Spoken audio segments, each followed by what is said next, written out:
Fala Bitcoinheiros, aqui quem está falando é o Teixeira Roda. Eu fiz a cobertura aqui do The Bitcoin Payments Revolution, que basicamente foi um painel ali onde o tema foi pagamentos com Bitcoin.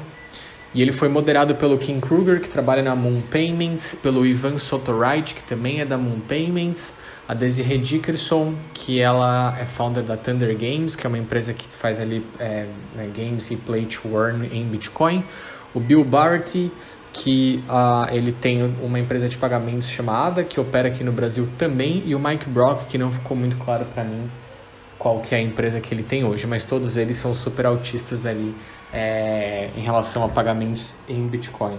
E eles começaram o papo ali com um tema bastante interessante, que é a diferença, né, de comportamento dos usuários e dos produtos ali em países desenvolvidos e países não desenvolvidos. E aí o Bill trouxe muito essa visão, né, que países como a Ásia, né, de uma forma geral ali da Ásia, a Índia, são clientes muito ativos com cripto e eles têm um comportamento diferente de países desenvolvidos mais bancarizados. Então, por exemplo, essas pessoas utilizam lugares físicos para compra e negociação de Bitcoin. Então, sim, você vai em uma loja de tênis e lá você consegue comprar Bitcoin e negociar seus Bitcoins dentro da loja, por exemplo.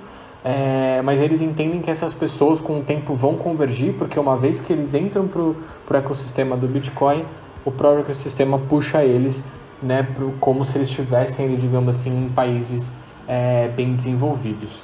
E aí eles começaram a falar muito dessa diferença de clientes. Aí o Ivan da Moon Payments trouxe bastante uma visão ali, né, que é um foco deles ali, de tentar fazer o mais simples possível as pessoas usarem a rede, e países onde, por exemplo, Visa e Master não tem muita penetração, o pagamento em Bitcoin começa a ser, né, bastante usado pela facilidade que tem. E aí o Mike, ele completou muito, ele tem agora eu lembrei aqui na anotação, ele tem uma empresa que tem um dos produtos ali, chama TBDEX, que basicamente, agora eu lembrei, gente, ele é da Block, e ali um dos produtos da Block é esse produto que chama TBDEX, que basicamente tem o objetivo de destravar o que falta em uma economia descentralizada. Então, basicamente, ele trouxe, se você leu ali o white paper, você entende que a questão resolver a identidade digital é algo crítico para construir essa ponte de pagamentos digitais no dia a dia das pessoas. Então, basicamente, o que esse projeto deles faz é uma solução descentralizada, onde, né, o indivíduo ele passa a ter total soberania sobre os seus dados e controle sobre isso. Então, ele começou a desenvolver muito essa ideia de intermediários para criar essa confiança. Então, por exemplo, ele trouxe um exemplo ali, você vai comprar um ursinho de pelúcia na internet, você precisa de algo que intermedie isso e que crie o senso de segurança para você enviar o dinheiro com confiança que você vai receber algo em troca. Então, essa TBDEX, ela resolve isso sem ter essa figura central, e ela entende que isso vai deixar o Bitcoin ter o seu verdadeiro potencial ali de liberdade, sem censura, sem permissões, etc., ser propagado. E aí eles começaram a entrar nesse tema de identidade, né? O que a identidade afeta nos processos de pagamento e como garantir que essa onda agora de exigência de identidade não seja uma barreira, principalmente em países em desenvolvimento. E aí o Mike continua essa ideia que hoje ninguém é dono da sua identidade, Google, Amazon, etc., detém ali todas as nossas informações, né, de quem usa os serviços deles, mas que é importante todo mundo pensar sobre isso e refletir que hoje a nossa base de segurança são esses terceiros. E ele entende que o processo de onboarding nos sistemas financeiros é o grande problema, porque eles têm esses intermédios que dificultam esse processo. E o Know Your Customer, né, o KYC, é um exemplo disso. Mas ele é um processo que leva também a confiança para o outro lado da operação. Então a gente foca muito, né, em nós como usuários, mas esse processo de onboarding, de conhecer o seu cliente, ele também leva uma segurança para o outro lado da operação, que é quem está vendendo, né? E ele trouxe muito que não é uma questão de governos, e sim de encontrar uma forma de confiar um nos outros para a gente conseguir fazer essas transações.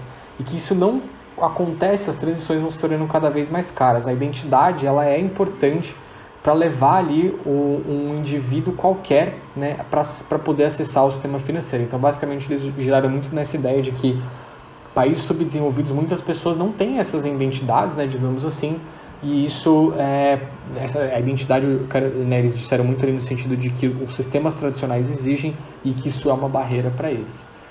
E aí eles começaram, né, muito a entrar nesse assunto de mundos em desenvolvimento, você poder comprar Bitcoin, né, é importante, mas que muito mais do que isso, eles pensam muito em como trazer esses usuários para dentro das plataformas. E aí que a Desiree entrou usando ali, né, o produto dela com o gaming, earning Bitcoin como algo muito inclusivo.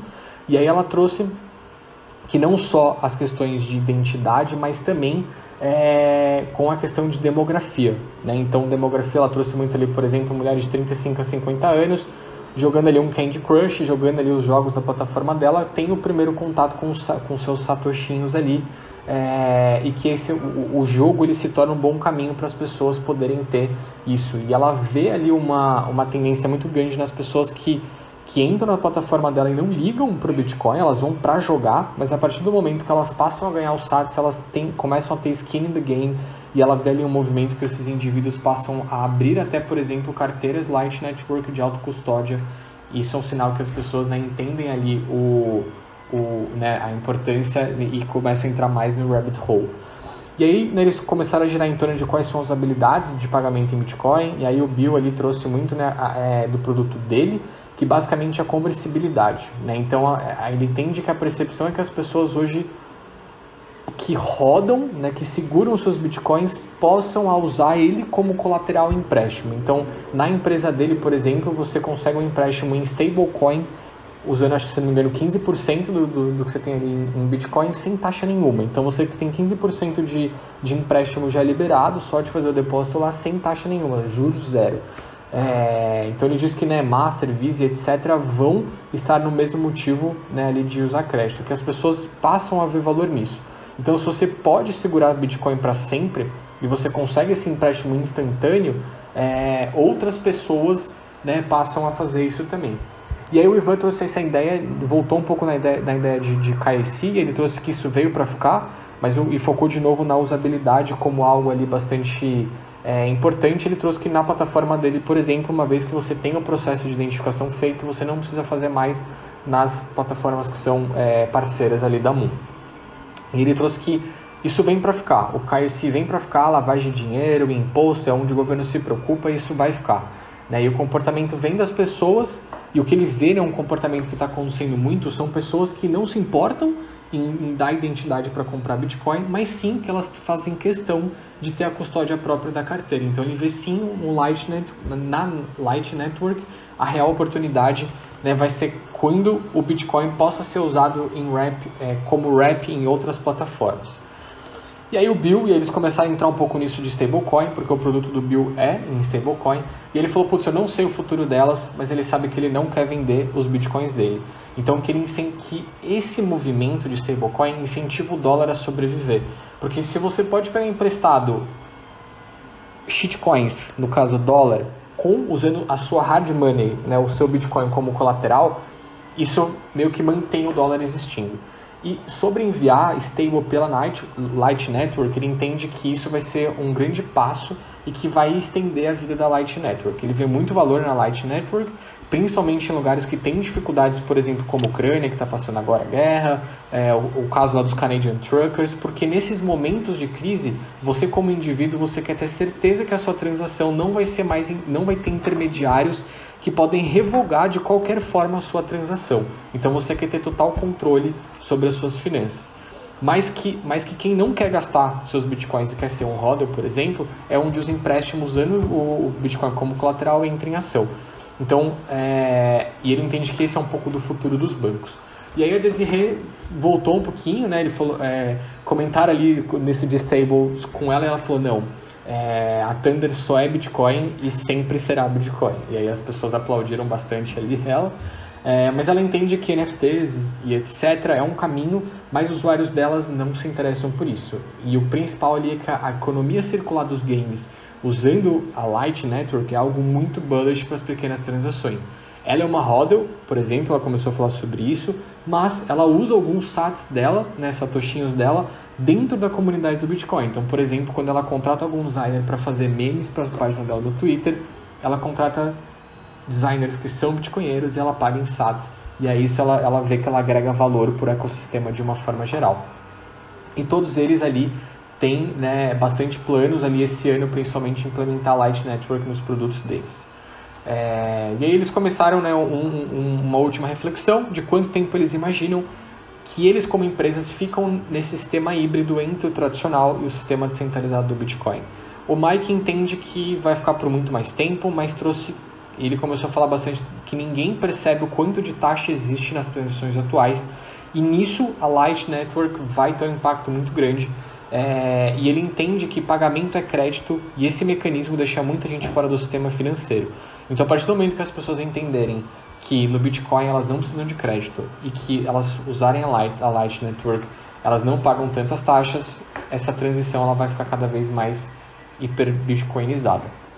E ali o Bill, né, no final, ele trouxe que ele entende que o Bitcoin representa total um novo modelo de olhar para o sistema financeiro, e o Ivan fechou ali falando que entende que os sistemas de hoje ineficientes ainda se manterão muito tempo ativos no futuro, mas as pessoas vão seguir para onde tiver mais eficiência. Então, por exemplo, o Skype e a Zoom. O Skype existe ainda hoje, mas ele é muito menos eficiente do que o Zoom, por isso muito mais pessoas usam o Zoom. E com o foco, né, dele, principalmente, é fazer com que esses sistemas mais simples e acessíveis para todos, e ele é um mindset de constante melhora, né, que ele tem que ter ali para levar essa melhoria e essa economia descentralizada para todo mundo, para a rede do Bitcoin. Então, pessoal, esse foi um breve resumo aí da palestra da Bitcoin Payments Revolution. Todos muito bullish, como sempre. Fico por aqui nessa cobertura, volto amanhã com mais uma. E é isso aí. Hodl.